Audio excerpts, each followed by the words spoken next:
talk about there. Yes. Yannick. And good thing that your job is as a live content manager. So we can talk about the live content about everything in the year one. But finally we can talk about that. I know, it's been a little while. Yes. So what is kind of the focus, since you've been diving right in the deep end with creating, well, the whole live phase of the division? What's been your focus there? I mean, I think the main idea that we've had with starting working on year one is just that we're building on what we've learned from the first game, and we know that we need to have these big major drops like the episodes now, where we are adding a lot to the game and we are giving people a reason to come back and discover a lot of new things. But at the same time, we also know that we need to have much more granular additions in between, and much more content also that comes in between each one of those drops for the people that consume content super fast, and those of you that really want to constantly have new things added to the game, don't want to wait 3 months until there's a new update. So we're also going to be having a lot of layers of additions that are coming in between.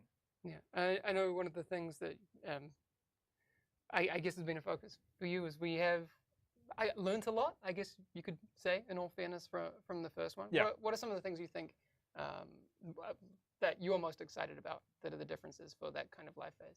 I mean, one thing that I'm really excited that we're actually doing is that we're adding narrative content to the game. And I think that's something that's been asked a lot with the first game, and like players have always wanted to get more of the story and keep discovering the story as it progresses. Mm-hmm. And in Division 1, we had a lot of game modes and everything, but not necessarily a lot of new narrative content. So I think it's great that here with Division 2, we are actually going to be delivering on both ends. So we're going to have new story, new narrative things to explore, and also new experiences for the players. Nice. So there was a lot of big stuff in that trailer just now, and I know there's a lot of people upstairs who are very proud of what Tidal Basin is shaping up to be. Yes. What can you tell us about Strongholds and that sort of thing? Well, I mean, Strongholds are part of the structure of the game, and this is up to this point that's going to be the ultimate challenge, the hardest, toughest content that you can do out there. And Tidal Basin is actually the final Stronghold, so it's going to be the the base where the Black Tusk is actually where the Black Tusk is actually attacking the city from, and where you have to actually bring the fight to them. So expect something that's going to be tougher and much more intense than what a mission, when a main mission would actually be fighting the Black Tusk, going in there and trying to take it over from them. So that's going to be very interesting. Yeah, I mean, no spoilers, but it's impressive and big. That's all I say. Yes. So all the people that have been working on that upstairs, great job. Yeah. Obviously, you mentioned, well, not you, but the trailer mentions episodes. Yeah. Is there anything you can clarify on that? Well, I mean, the episodes, so as the trailer says, I mean, it's like there's 3 episodes that we're planning for year 1. And so each one of them comes with, an addition to the narrative. It comes with new story, and it comes to the overall main thread and main story of the game keeps progressing during the entire year. So as we revealed there, like the first episode is going to bring the players in to the outskirts of Washington, D.C., where they're going to have to explore new narrative threads or the follow-up of what happened in the main campaign of the game. And you'll have 2 main missions for that, and as well as a new experience for the players to get involved into. And then following that, we'll have also the second episode, which is very exciting because we're actually going to go to the Pentagon. And that's really exciting because you're in Washington, D.C., and where do you want to go? Well, how about the Pentagon? How about... Yeah, are we allowed to say that yet? I mean, it's well, I hope we are, otherwise I'm like... I didn't do it. Well, the trailer says it, so... Okay. I guess we're fine. We're fine. Whew. All right, I must have missed that. Cool. No, the Pentagon, that's freaking... yeah. That's going to be some pretty solid content. Yeah. No, all right. That's gonna so be, you just gave me a little... I just needed... Whew. No, it's fine. Okay. It's actually wasn't fine. sure if that was one of the things we could... Yeah, okay. No, we're all right. One of the things that I'm particularly excited about, and it doesn't seem maybe that, other people would be, but resetting of all of the cool activities that you can play in the end game is going to be, I guess, a little bit more elegant, and there's a whole lot more to do. Is there anything you can tell me about how that's going to work, because if I think back to how it worked in the Division 1, Yeah. there was a little bit of confusion, maybe, like some things were set on this day, some things were here, blah, blah, blah. Yeah, yeah. What's the deal? We always try to make sense of all the weekly resets in, Oh, in the Division 1, and that always been proven very tough. Now here, so the idea is we really try to create that cadence for the players. So everything that's going to be resetting on a weekly basis will actually make sense. The resets will be happening at very specific moment for for the players to feel like, okay, now is the time to come back because now all my resets actually happen and now there's a lot of new fresh things. And also try to leverage that as much as possible to create that basic rhythm, that basic layer of like every day and every week I can come back because there's new things to do. Yeah. And then on top of that, we're going to be adding even more. Cool. So just getting a little bit ahead of myself. Maintenances for the game. Yeah. These are the things I like talking about because. Let's talk about the most exciting topic. We're talking about post-launch. Let's make a segment about maintenance. But the reason why we're doing this stream on a Wednesday is because going forward, I really want to make sure that we have this time to check in with the community before the reset and the maintenance and all of that happens. Yeah. Is that going to be the case? So Thursday maintenance? Yes, Thursday. I mean, that's what we're working with at the moment. That may always shift depending on how things go when the game launches. But yes, we are aiming for maintenances on Thursday. So yeah, we can have the state of the game, talk about the things that are coming. Yes, people know what's coming, and that's when resets are going to happen. That's also what we're aiming for at the moment. So hopefully we can give people some, So it's like there's a clear moment where like the game shuts down, and then when it comes back, everything reset, and it's all new and fresh, and you can get there for the weekend. That's nice and elegant. I feel good about that. It's tidy. My OCD is like I feel good. Everything right in there. Okay, so back to the trailer because that was the important bit. Yeah, there was no mention of maintenance in the trailer. So. Well, they should. They should have. Maintenance happening, and it's going to be what we're going to be talking the most about in the state of the game for the next year. So. Raids, though. Yes. Dark Hours. Operation Dark Hour. Dark Hours. That's in there, and there's not, I guess, much we want to say about that other than what people saw in the trailer. Well, we don't want to spoil it. It's a raid, and it's 8 players, and it's cool. Cool. And it's hard. So as I said, until Tidal Basin comes out, Tidal Basin is probably going to be the hardest thing you can do. And after that, then there's the raid. That's going to be the actual hardest thing you can do. So a nice ramp up of difficulty. So, you play the game, you play the campaign. For those of you out there that we know are going to, consume everything in a inhuman, very short amount of time. Like, it'll take them months, and it takes them like an hour. Yeah, exactly. But so then you can start getting ready for the release of Tidal Basin, and then after that, you can get ready for the raid. Yeah, there's a lot of min-maxing to do. So I think a lot of people will. Yes. Have a lot of spend a lot of time on that. We've obviously shown during the beta phases there are 3 specializations in the game when you hit max level. Yeah. But 3 more in the year 1 pass. Well, not just in the year 1 pass, but in year 1. Yeah, during the whole year 1. What can you tell us about the specializations? Because there's not really much information to glean from the trailer. There's maybe a little bit that you can glean from the trailer, which is smart people. Find hits, but it's. So yeah, just to be clear, we have the 3 specializations that are part of the game that are at launch. But when you reach the end game, you can unlock and you can play with. And on top of that, we're talking about adding 3 more during year 1.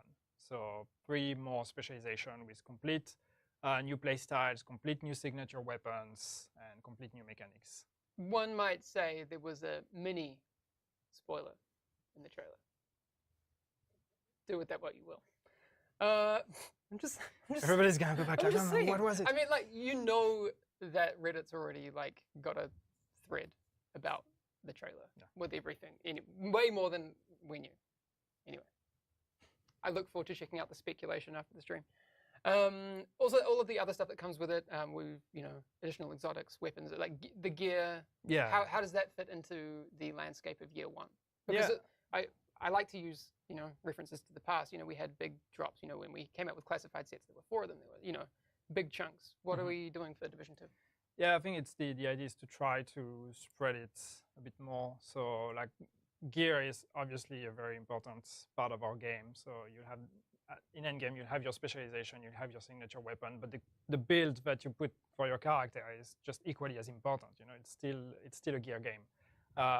So we know how important it's going to be to keep adding more, and definitely we will be adding more gear in there. But we are also looking at not necessarily just doing that as part of the big episodes and the big updates, but also releasing some, regularly as well for the people that are just into collecting everything and grinding all the gear. So yes, there's going to be very regular drops of new stuff.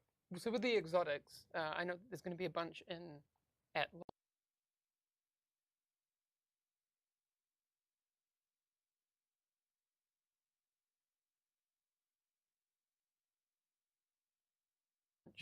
I think you mentioned to me the other day that maybe not for every slot, but those will get filled out over time, and then additional ones for each slot. Okay. Yeah. It's just there's going to be some exotics that are going to be available at launch, and then more that are going to be added shortly after that, and then we'll keep adding new ones. So. Yeah. Okay, cool. I saw a good question in here a second ago from BB504 asking, maybe we don't know this yet, but already thinking ahead to raids. When the raid releases, is it going to release at the same time for everyone, like geographically? Yeah. So people won't have to switch their consoles to New Zealand. Well, no, people do that. Yeah, that's true. Like, I'm gonna shift my region No. It's when it opens for everyone. All right.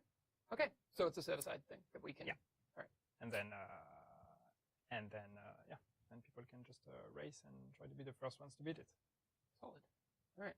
I like that. Okay. So we kind of maybe saw a glimpse of it in the trailer just at the end in a couple of frames, but we actually have an image of the content of the Year One Pass, if you do happen to own that. Yeah. Can we just take a quick look at what is included in that? Because there's some really cool stuff in there. Obviously, people actually spotted the cute backpack trophies from the classified assignments rewards. Yes. We'll talk a little bit about classified assignments. We did talk about the new specializations and additional bounties and projects. Yeah. What can you tell us about the whole instant unlock of the specializations? Yeah, so it's, as we said, there's 3 new specializations that are going to be coming with Year One. And just to be clear, these are free. You can get them for free. You can unlock them through gameplay. But if you have a Year One pass, you can unlock them directly. But so they're not everybody, locked. No, they're not locked. Everybody gets to get them, but it's just if you have a Year One pass, you get them directly. If you don't, you'll have to achieve a few things to actually unlock it. Okay, cool. So can we talk a little bit about the classified assignments? Because I think chat might have picked up on the use of the word classified, and maybe you think classified gear, but that's not what the terminology means here. It's like classified as in classified information or whatever. Okay, all right, just to be clear. Yeah, but the classified assignments that's a Year One Pass exclusive, and the idea of adding a small narrative layer for the Year One Pass holders that's going to be diving a bit more into the fall of Washington, D.C. and all the things that happened prior to the events of the game to kind of discover a bit more all of that aspect. So that's story bits that the Year One Pass owners will get to discover. And the backpack trophies are tied to those? They are tied to that. Okay. Very cool. Will we get a Collecting What Remains podcast episode 3? Please. For free, not as part of the pass. I mean, there's content. Come on. There's going to be a lot of new story to explore, so that would be great. Chat, if you can give... Tanks is probably in chat. Deep Fried Dave, probably not. He hates us now. But no, he's fine. Yes. Please make that podcast, because that lore podcast was my life for 2 episodes, and that was it. Those were 2 fantastic episodes. They were really good. Bring it back, please. What else do we have on here? Oh, projects and bounties. That was the thing I wanted to talk about, because people had I guess the beta is the best reference on this for us, because there were projects at the settlements and base of operations. Yeah. How does that work for Year One pass holders? So you have additional projects and bounties, and that's going to link to the additional activities we had mentioned prior in the pass.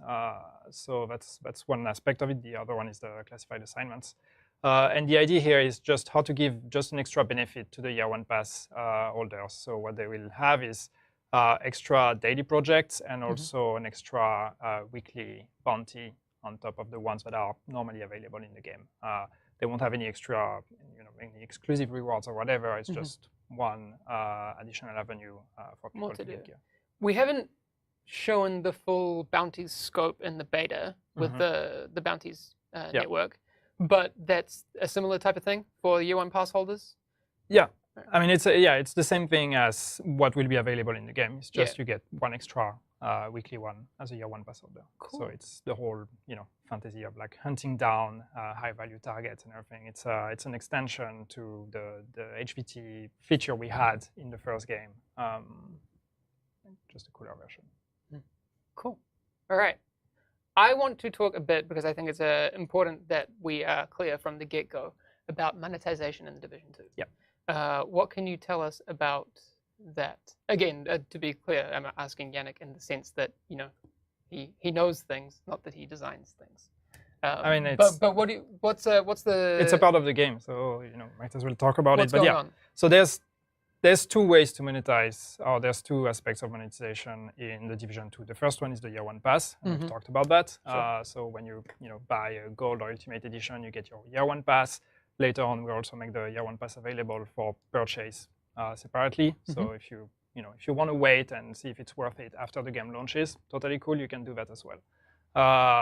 And then the other avenue is the monetization inside the game. And here we're looking at basically the whole layer of cosmetic and what we call apparel, which is basically the way to visually customize your character. So people would kind of know apparel caches as what they experienced as encrypted caches. Yes. But we have a new system for how that works. Yes, exactly. So the way we deliver these items in the game now is, and these cosmetic and apparel items, I'm going to refer to them as apparel now, so get used to that. That's how we call it. But basically, you get it through apparel caches, and there's two types of caches. There's the ones that we call the standard caches that you get all the time through gameplay. So it's like you play the game and you get some key fragments, and once you get a key, you can open one of those caches and you get some random items. And this is very similar to what we had in Division 1.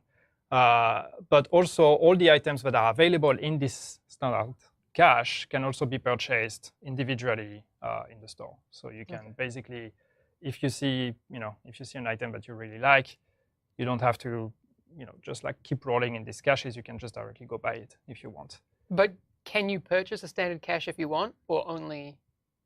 So not the standard caches. Okay. But then on top of that, we have the second type of caches, which we call the apparel event, or for the apparel event. And these are specific to a specific time frame. They are available only for a specific time frame.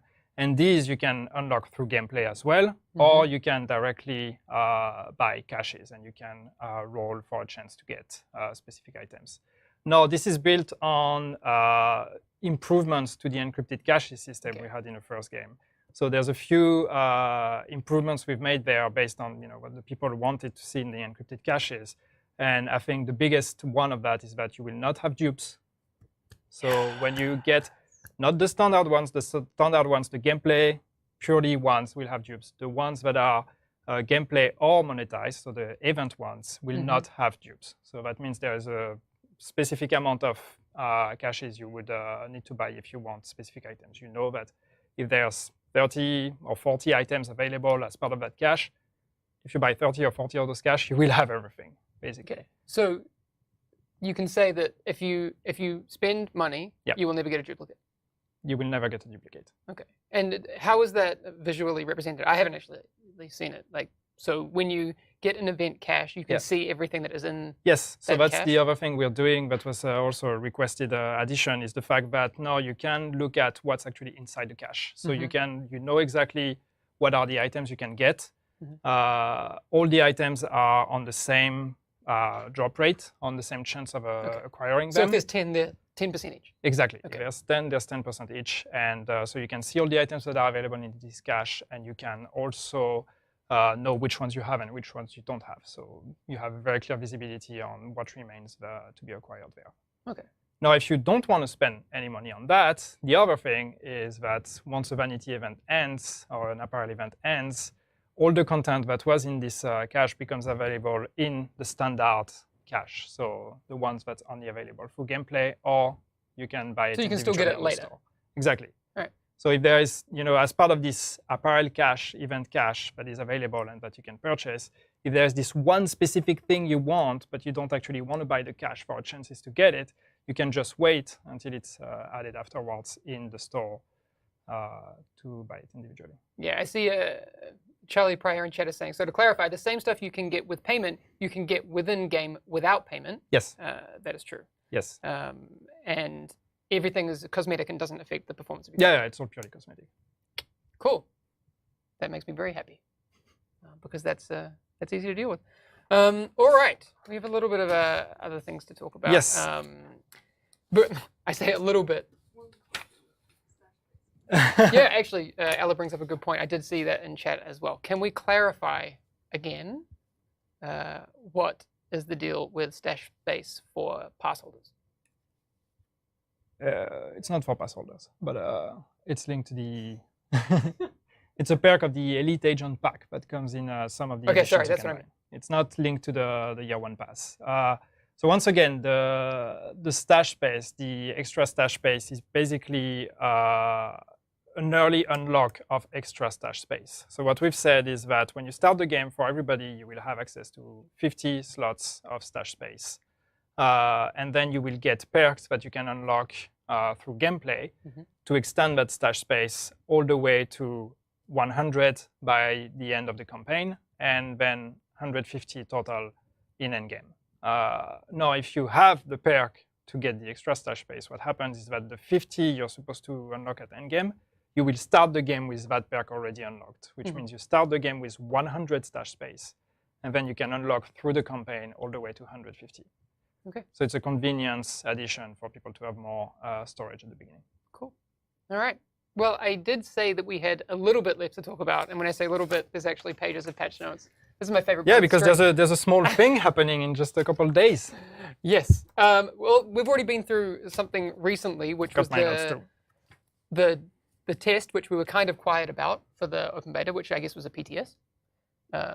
Yeah, we had the technical test, and the idea with this technical test was just we've made a bunch of changes, as people have seen now, from the private beta for the open beta, and we just wanted to make sure, we wanted to confirm that those changes were actually a positive for the game, made the game better, and there's some final things we wanted to test before we open the gates for the open beta. Okay. So how did the test go? Hey, it went really good. Okay. I think it went really good. It confirmed everything we wanted to confirm. We identified a couple server-side thing that we were able to fix before the open beta. So it's all positive. Cool. Yeah, there were. I think during the test there were a few things that I noticed. People were getting the notification for the Viewpoint Museum mission, but we hadn't opened it. Yeah. Because it was actually the open beta build. So like there's new content, there's new stuff available in the open beta compared to the private beta. But we didn't want to spoil it either. So there's one new mission, for example, in the open beta, but we didn't want people to spoil it during the technical test. So we locked it. So you could still unlock its availability, but then actually if you would go there, you would be unable to start it. And that was intended because the test itself was not, or the purpose of the test was not to test that mission. That's something we're saving for the open beta. So the purpose of the test was really more on other aspects. Cool. I see a lot of F's in chat from a while ago, but I guess that was from Stash Space? No, the stream went down for a second for some people, but not everyone. Stream went down for a second? Okay, it looks like there's no drop frame, so it must be on Restream side. Sorry about that. Yes, so that in the upcoming open beta, which starts on Friday? Yes, Friday. At 10 a.m. our time, so 10 a.m. CET. Yes, so 4 a.m. East Coast. 1 a.m. West Coast, 10 p.m. on Friday night for New Zealand, and Sydney, 8 p.m. So it's important. It's important that people know. I can't do that. Well, I mean, New Zealand's kind of easy right now because it's just 12 hours. Okay. And then Australia, Eastern Australia. 12 hours ahead of us. Yes, because we're from the future. We know things. You know things. We know things you don't know. You see the days before us. Exactly. But there are some changes made to the build. Yep. And there's a few things I want to go through Yes. that I think are really cool. People brought up signature weapon ammo Yeah. as being And something I that was think a little confusing. there's one thing I just want to say before we go through that. I don't know how many people from the team, from the dev team, are watching this stream, but honestly, congratulations, guys, because people have been doing an amazing job at just following up on the private beta and trying to fix as many things as possible to the open beta. So I just want to say kudos, and we have a fantastic team. Aw, cute, real cute. That was us patting ourselves on the back. No, about those changes. Now all the things that we have improved.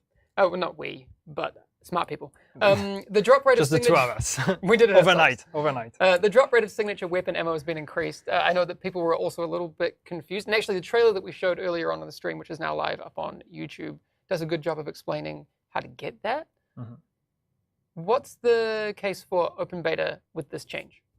I mean, it's just, again, it's the idea of, like, a lot of people had difficulties in the private beta with the end game mission to actually get ammo because it was not necessarily clear how to get it. And even when you would actually succeed, you wouldn't get much. So people didn't really get to experience the signature weapon the way we would want them to. So it became very clear that we just needed to be a bit more generous in, you know, in signature ammo. So that's the idea behind this change. Basically, it's just, you know, give them a bit more, and so people can actually have fun with the signature weapon. There's also parts of the specializations that aren't in the beta build as well. Like, so there's that whole ecosystem which people will find out at launch.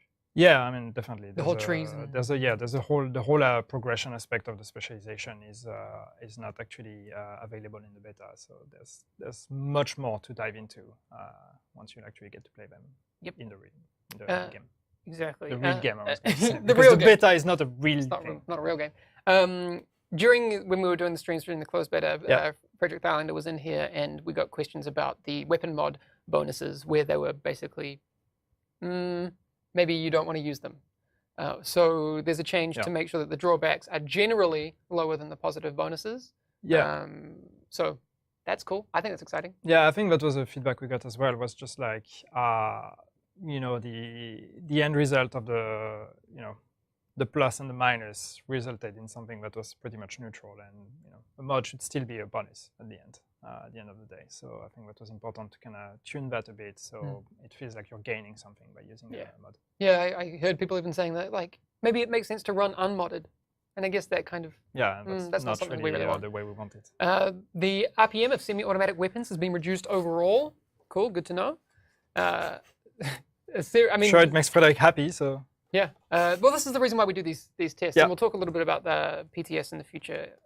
Actually, once we get through these patch notes, several adjustments to the power level and handling of specialization weapons. Cool. Thanks for balancing.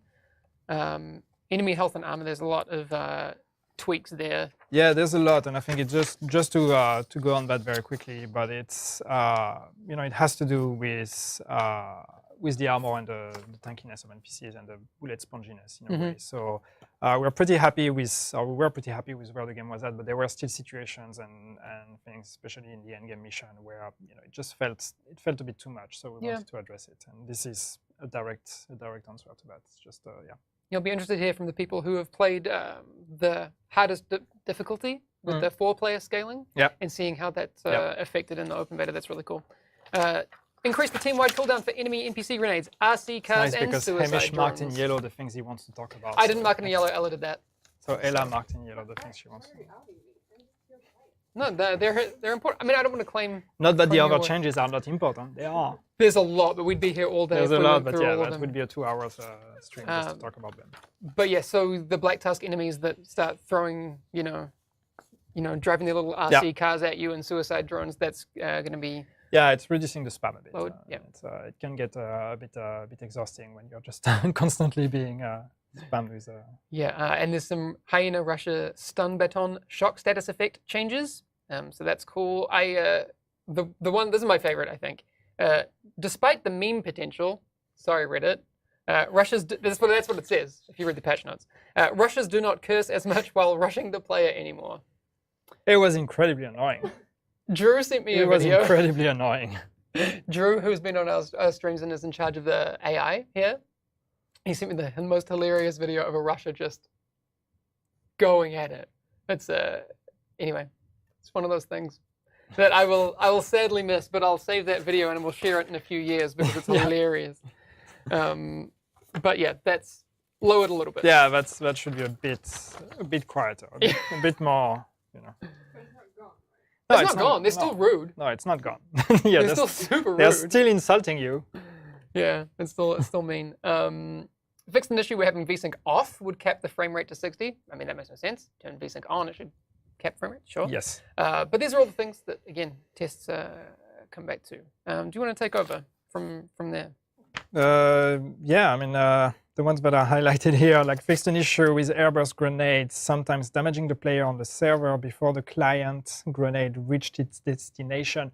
Basically, that's the grenade delay that people noticed, and some people got concerned, like, oh my god, did that come back from the Division 1 because we had that issue in Division 1? It was actually a complete different issue, but the experience and the result was pretty much the same.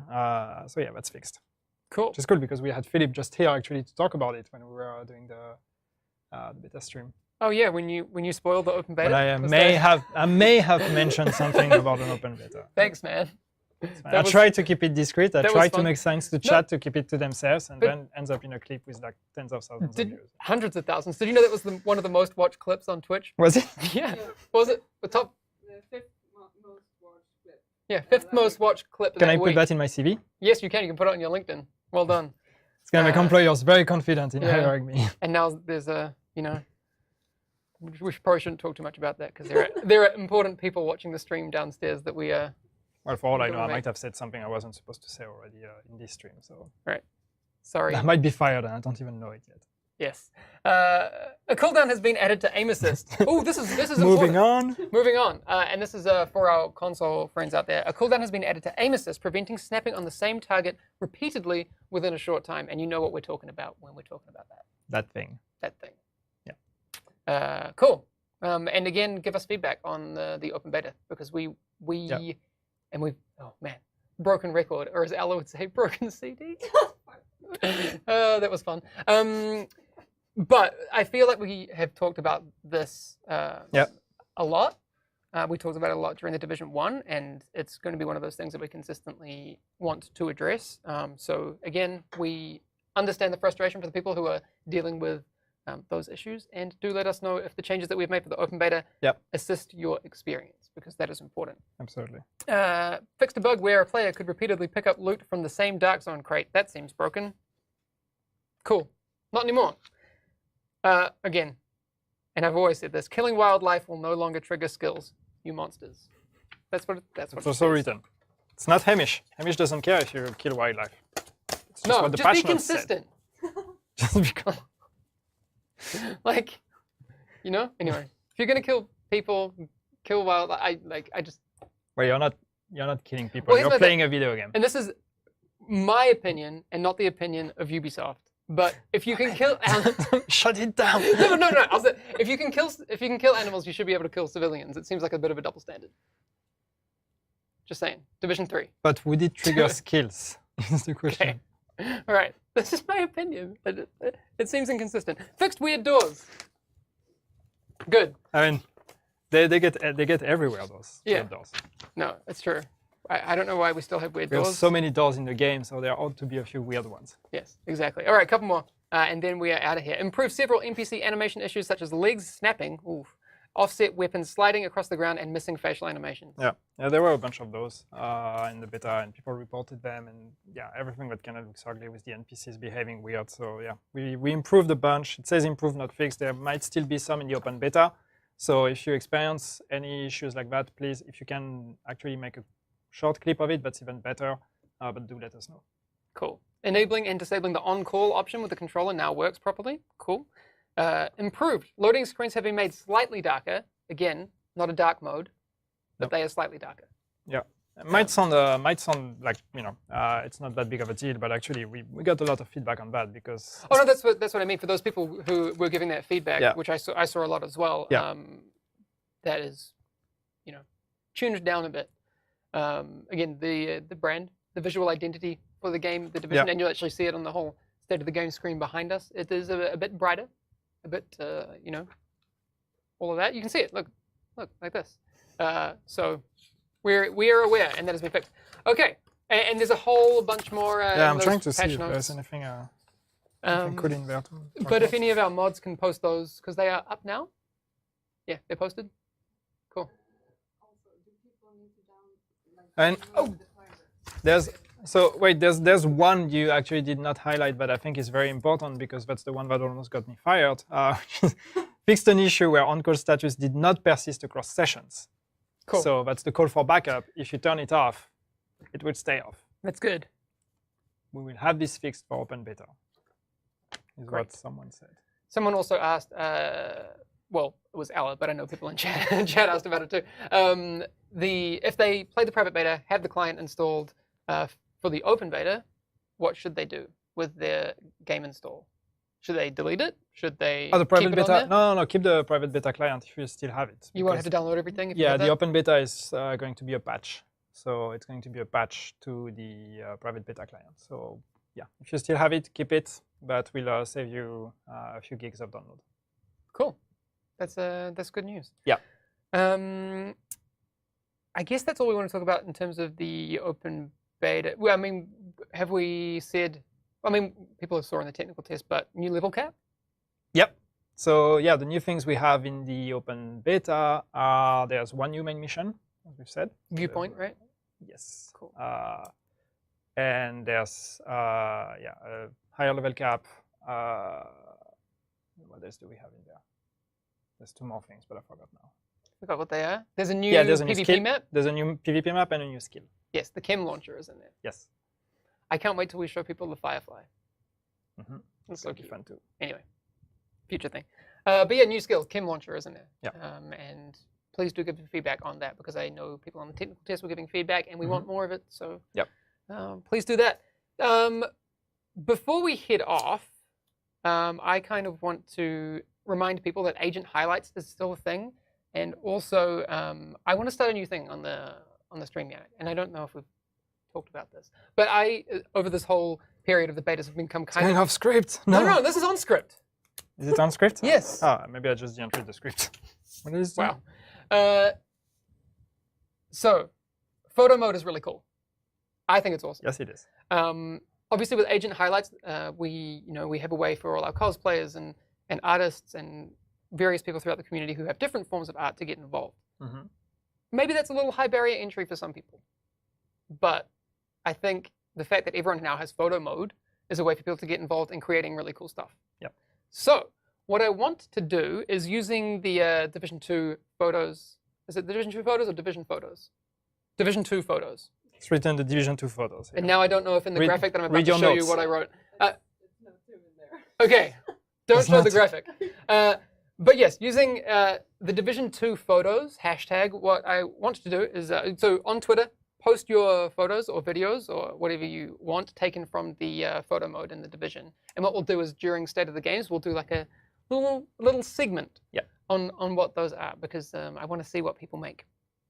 Then what we will do is once a month, like we do for the agent highlights, we will choose people who are awesome and we will give them free stuff. So you don't any longer have to invest in things that might be a little bit beyond your grasp. Like cosplay is hard, man. Cosplay is really hard. It is. So if that's not your thing, you now have this avenue as well to get involved. Just to be clear, you don't just have to be awesome. You have to be awesome and actually use the photo mode. Yes, that's true. Anyway, so here's what you do. Take photos or videos using the photo mode and share that with us using hashtag the Division 2 photos, and we'll get a thing going, and that'll be really cool because I think people will do all sorts of really cool stuff. Oh, yes. That being said, and this is again another throwback to I was going to say a simpler time, but it wasn't simple. Well, it wasn't simple at all. Back to someone who has been a stalwart of our community for a very long time, Vincente Productions on YouTube created a really, really, really cool video, and you didn't have to break the game to make it because we now have the photo mode. Because we have photo mode now, yeah. And that's the kind of thing that you can make with the photo mode now. And we'll show that in just a second. But that's going to be everything for today, man. Yep. Anything else you want to say before we head off? No, I'm just glad we're doing State of the Game again. Me